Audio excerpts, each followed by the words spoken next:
Instagramda kişi ilə qız adı ilə tanış olaraq ona qarşı quldurluq edən Məmixan Məmmədov, Sadiq Əzizov və Sultanə Həsrətovanın cinayət üzrə məhkəməsi yekunlaşıb. Qanunla azın verdiyi məlumata görə hər üç şəxsə Bakı Arzanatlar Məhkəməsinin hakimi Rasim Sadıqovun sədri ilə keçirilən prosesdə hökm oxunub.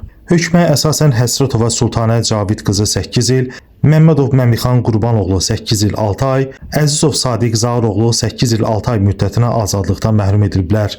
İttihama görə Məmixan Məmmədov tamah niyyəti ilə özgənin əmlakını ələ keçirmək məqsədi ilə tanışı Sadiq Əzizov və qeyri-rəsmi ər-arvad münasibətində birlikdə yaşadığı Sultanə Həsrətova ilə qabaqcadan əlbil olan bir qrup şəxs halında birləşib cinayət əlaqəsinə giriblər. Məqsəd Sultanə Həsrətovanın müxtəlif vətəndaşlarla sosial şəbəkə vasitəsilə tanış olub yaşadıkları evə dəvət etmək, Məmixan Məmmədov və Sadiq Əzizovun sonradan evə daxil olaraq həmin şəxslərin əmlaklarını quldurluq yolu ilə ələ keçirib öz aralarında bölmək olub.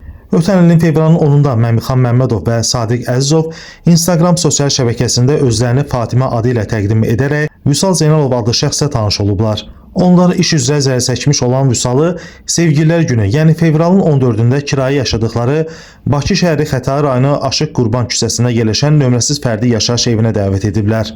İttiham haqqında göstərilib ki, qrupun üzvü Sultanə Həsrətova Vüsal Zeynalovu qarşılayaraq həmin evə gətirdikdən sonra əvvəlcədən əldə edilmiş razılığa görə Məmixan Məmmədov və Sadiq Əzizov otağa daxil olaraq Məmixan Məmmədov özünü Sultanə Həsrətovanın əri kimi təqdim edib. Güya qısqanclıq zəminində Vüsal Zeynalovun Sultanə Həsrətova ilə yazışmasını bəhanə gətirməklə onu yumruq təpik zərbələrlə vuraraq xəsarətlə yetirib. Sadiq Əzizov isə əlində olan silah qismində istifadə etdiyi dəmir boru ilə Vüsal Zeynalovu vuraraq yüngül dərəcəli bədən xəsarətləri yetirib. Daha sonra Məmixan və Sadiq zərər çəkmişin smart qol saatını götürüblər. Eyni zamanda Vüsalın pul kartından 999 manat, digər kart hesabından isə 196 manat pulu özlərinə göndərərək ümumilikdə 1455 manat məbləğində ziyan vurublar.